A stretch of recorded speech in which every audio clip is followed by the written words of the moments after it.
is a group video presentation of Group 9. I'm the leader, Teo Wenshen, and we have 6 more members, which is Chang Yi-Huan, Qin Ziwei, Grace Wong Yushen, Lin Xingyan, Lim Xiaojuan, and Lo Qiaojing.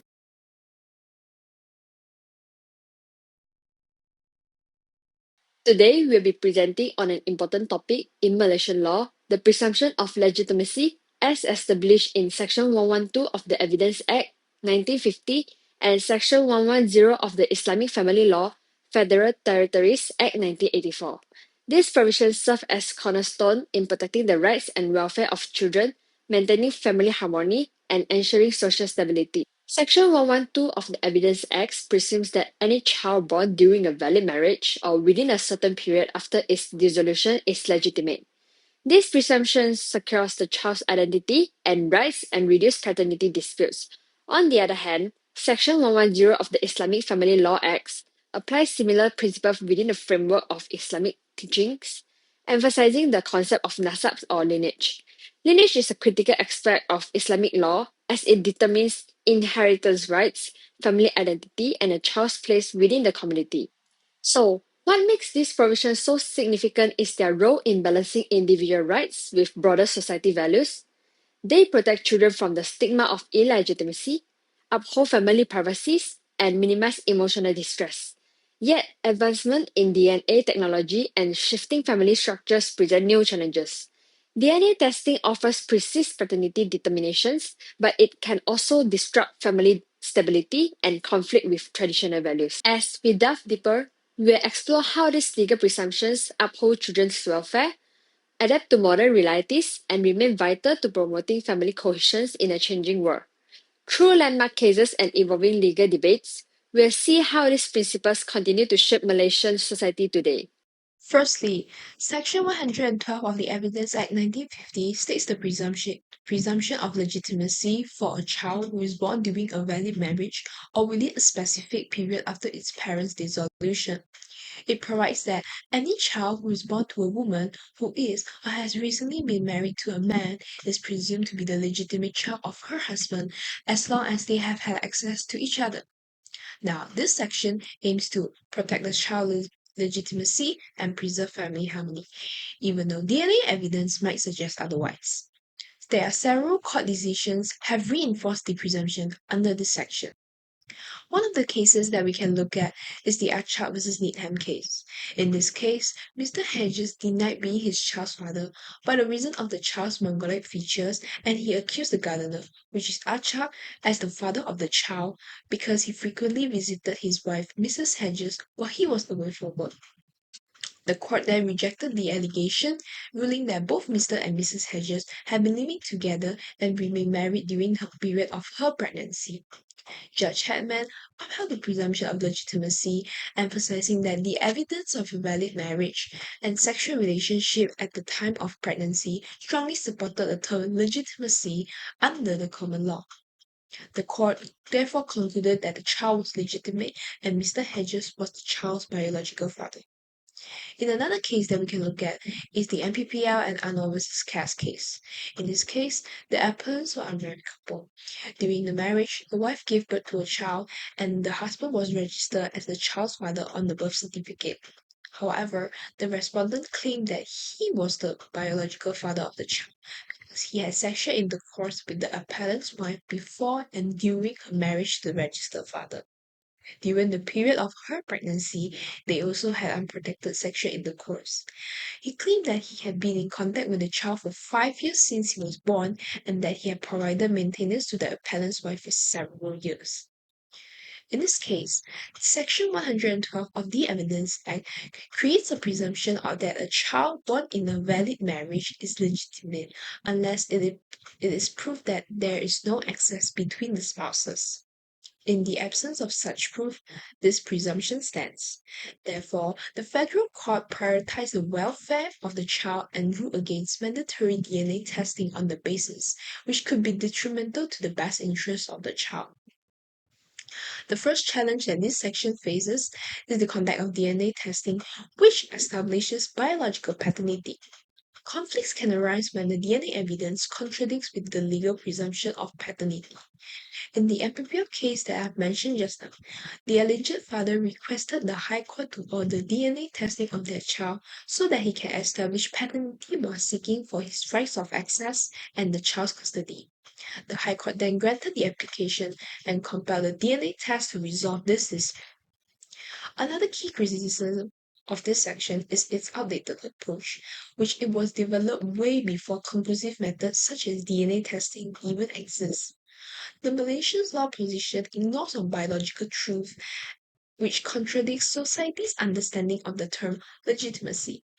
This creates a stigma and legal disadvantage for illegitimate children, especially if the parents die without leaving a will to them.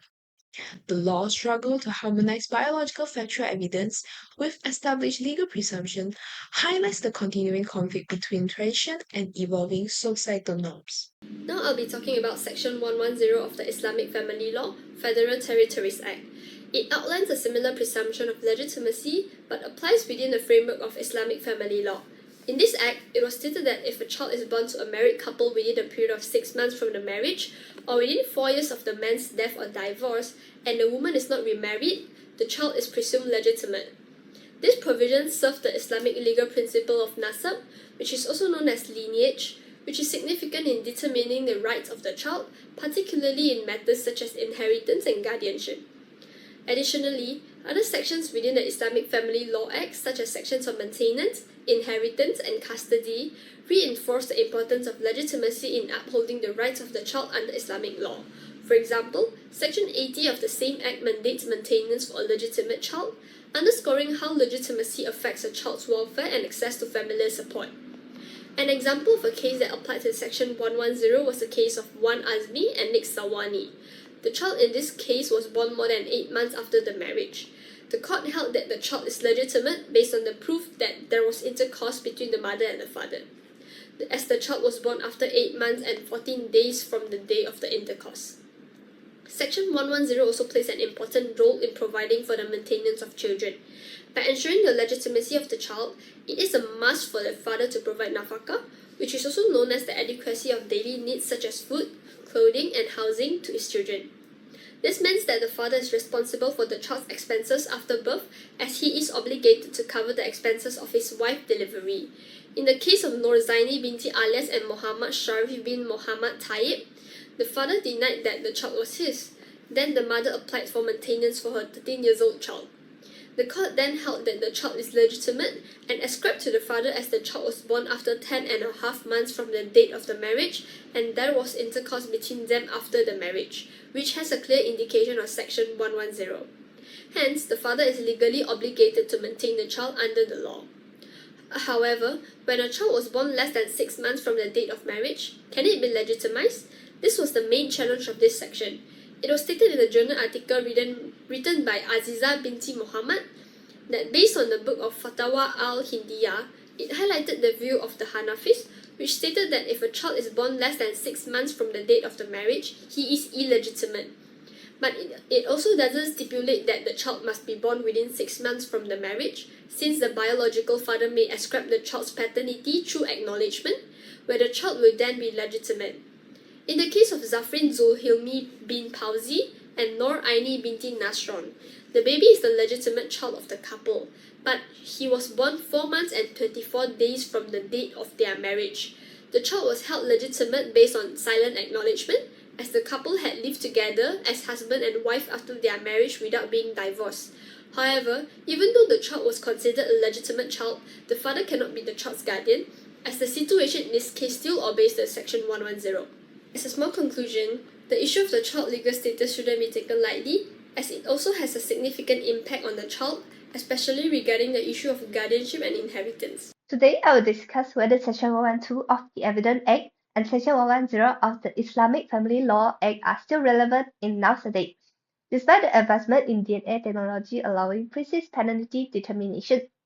Firstly, the presumption of legitimacy is vital for promoting social recognition, ensuring children are accepted as part of a family unit and protected from reducing stigma and discrimination. In a society where family structure and identity are paramount, this presumption confirms a children's belongings and shields them from judgment. For example, Meera Devi Raja Gopal highlighted the case of Yanisa and National Registration Department, where an illegitimate children faced challenges enrolling in a local university because she had not been granted citizenship in Malaysia. This case highlighted the difficulty of an illegitimate child faced in obtaining legal recognition and rights, and the absence of clear legitimacy affect her future opportunity. This underscored the importance of addressing the stigma and systemic barriers of illegitimate children. Additionally, illegitimacy can affect a child's identity, including their name, citizenship, and legal recognition. This can happen when the children's names were not registered immediately after birth because the mother of the children feared that her child would be discriminated against or stigmatized by society. The presumption of legitimacy provides emotional security, allowing children to grow up in a stable environment with clear family ties. On the other hand, legitimacy secures children's inheritance and property rights. Under inheritance law, particularly in civil and Islamic contexts, legitimate child have the right to inherit from both parents. Thomas Philip advocates and solicitor emphasized the limited right of illegitimate children, who can only inherit from their mother under certain conditions. In the Dan-In case, the court declared that an illegitimate child was denied the inheritance right from the father, as the current law in Malaysia grants inheritance right primarily to legitimate children. This case emphasized how illegitimacy affects the right of children, especially regarding inheritance, and this underscores the legal challenges in ensuring equal treatment for all children.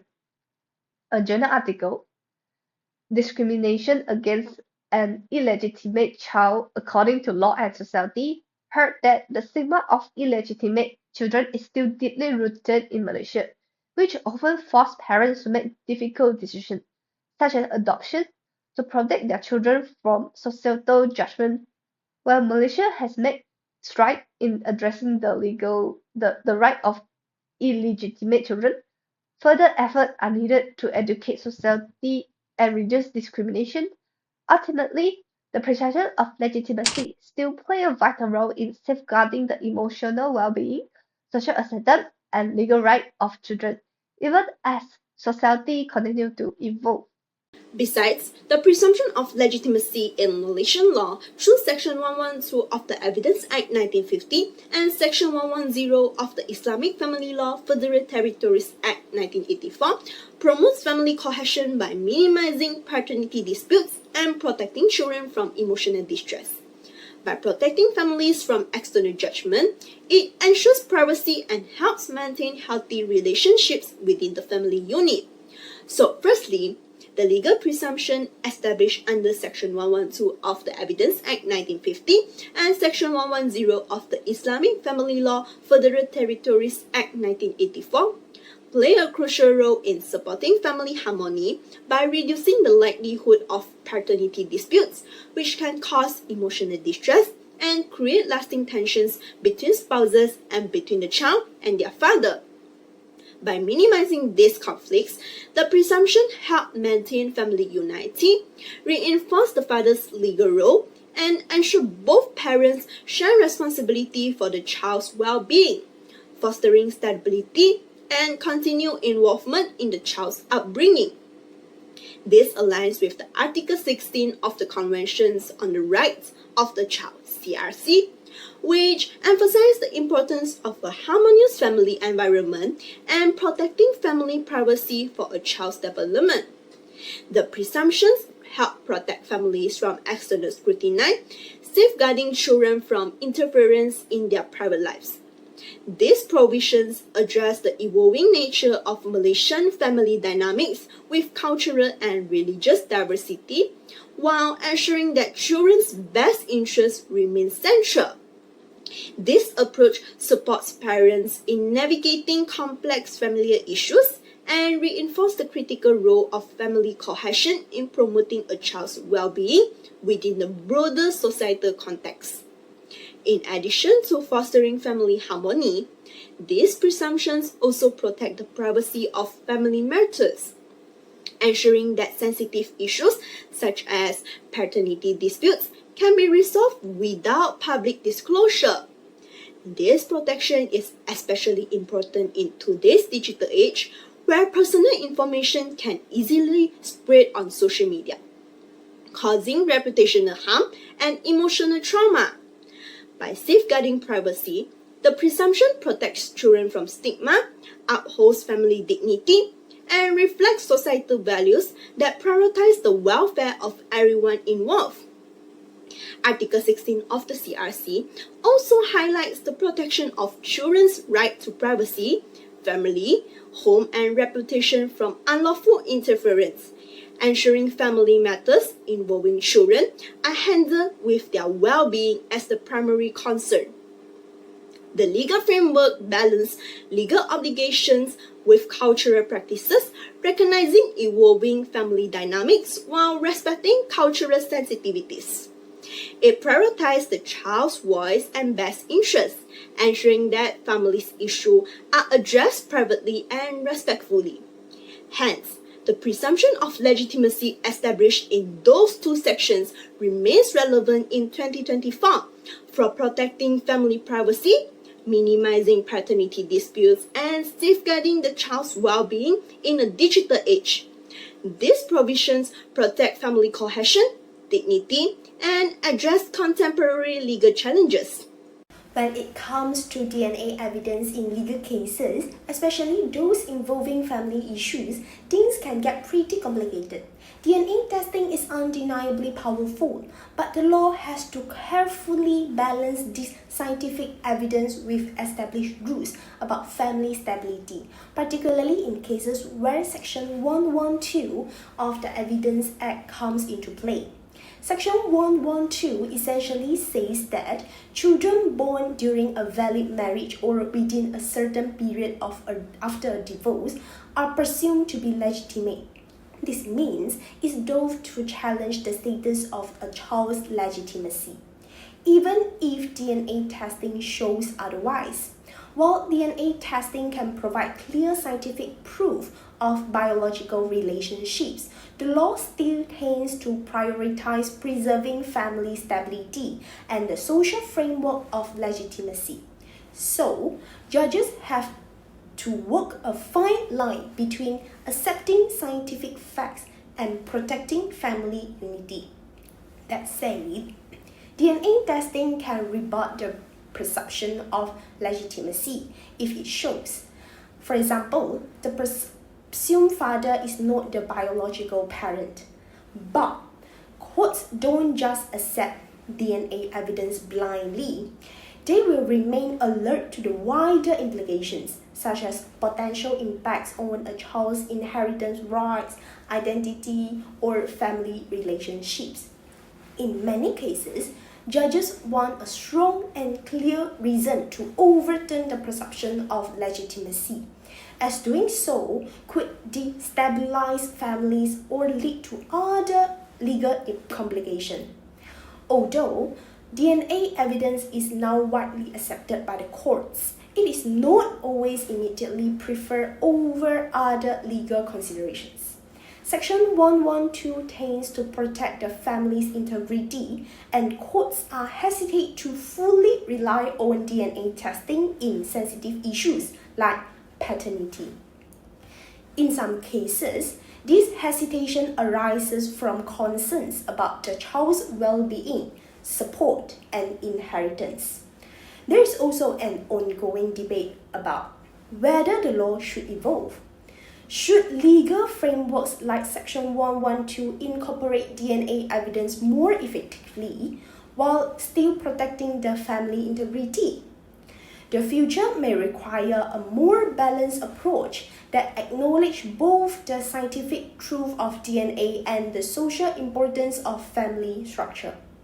In the end, balancing scientific truth with social stability, courts must be careful when using DNA evidence and legal presumptions in a way that ensures justice while preserving the integrity of family, the welfare of the child, and the broader societal framework. A legitimacy of a child is a significant concern based on both religious and legal principles for Muslims in Malaysia. The concept of nasab, also known as lineage, under Islamic law influences identity, inheritance right, and social position.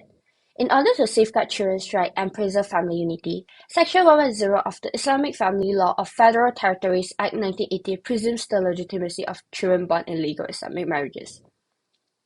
Similarly, Section 112 of Evidence Act 1950 presumes legitimacy for children born in legal marriages. The case of Ainan bin Mahmud and Syed Abu Bakr highlights the application of these provisions in Muslim, and the court addressed the legitimacy of a child born within 6 months of marriage, which the settler denied. Although the Evidence Act applied, the court noted exceptions to the Muslim-specific rules, with critics arguing such issues should now fall under the jurisdiction of Sharia Court after Article 121 amendments. However, the relevance of these provisions in 2024 has been challenged by evolving societal norms and technology advancements like DNA testings, which provides biological proof of paternity, challenging the traditional presumptions of legitimacy under both civil and Islamic law. While scientifically appealing to modern concepts, DNA evidence raises complex issues in Islamic law, which emphasizes family unity and the preservation of lineage. Malaysian courts have shown reluctant to accept DNA evidence in cases where it may disrupt established family ties or conflict with Islamic principles of legitimacy. The rise of DNA testing has raised debates about updating legal presumptions to reflect technological advances. While DNA testing establishes biological lineage with a higher accuracy, it may conflict with the ethical and social values of Islamic and civil law. In Islamic law, legitimacy is tied closely to marriage, emphasizing the sanctity of the marital bond. For instance, a child born out of wedlock is not considered legitimate under Islamic law even if the DNA evidence shows, as it will be contrary to the Sharia principle that lineage derives from a legitimate marriage. The tension between scientific evidence and traditional legal principle requires a balanced approach. Section 112 and Section 110 uphold societal and religious values, prioritizing family stability and children's rights. However, these provisions must be adapted to modern realities. Islamic law has the flexibility to respond to new challenges while preserving fundamental values and carefully incorporating DNA evidence in support of nasab and family unity. Thus, Section 112 of the Evidence Act 1950 and Section 110 of the Islamic Family Law of Federal Territories Act 1984 plays a key role in upholding the sanctity of marriage and the legitimacy of children in Malaysia. While advances in DNA technology have challenged traditional presumptions, these provisions remain crucial in balancing individuals' rights with broader social and religious value. Moving forward, it's important to harmonize these statutory presumptions with scientific advances in order to address changing societal needs while preserving the ethical and legal principles of civil and Islamic law. In conclusion, Sections 112 of the Evidence Act and 110 of the Islamic Family Law Act remain fundamental in promoting family cohesion, protecting children's legitimacy, and maintaining social stability. These provisions play a crucial role in safeguarding the emotional well-being of children, shielding them from the stigma and distress often associated with illegitimacy. By prioritizing family harmony, these laws ensure that children are integrated into their family units with a sense of identity and belonging, even when questions of biological paternity arise. At the same time, the increasing accessibility and reliability of DNA testing present new challenges and opportunities for the legal system. While DNA evidence can offer precise answers in paternity disputes, the courts must carefully balance scientific accuracy with the preservation of family unity. Over-reliance on DNA testing risks undermining the moral, cultural, and religious values that have long supported the concept of legitimacy in family law. Children's welfare must remain at the heart of any legal reform, protecting their psychological health, ensuring their social acceptance, and preserving their legal rights, such as inheritance and guardianship, are essential considerations. Sections 112 and 110 aim to provide stability, but as modern family dynamics and societal norms evolve, the law must adapt to reflect these changes. So, looking forward, The legal system faces the challenges of integrating advancement in science without disrupting the foundational principles of family law. This requires a delicate balance, embracing technological progress to ensure justice while continuing to uphold the values that promote family unity and the best interests of the child. Ultimately, these laws serve as a bridge between tradition and modernity, ensuring that children's rights and dignity are protected in an ever changing society.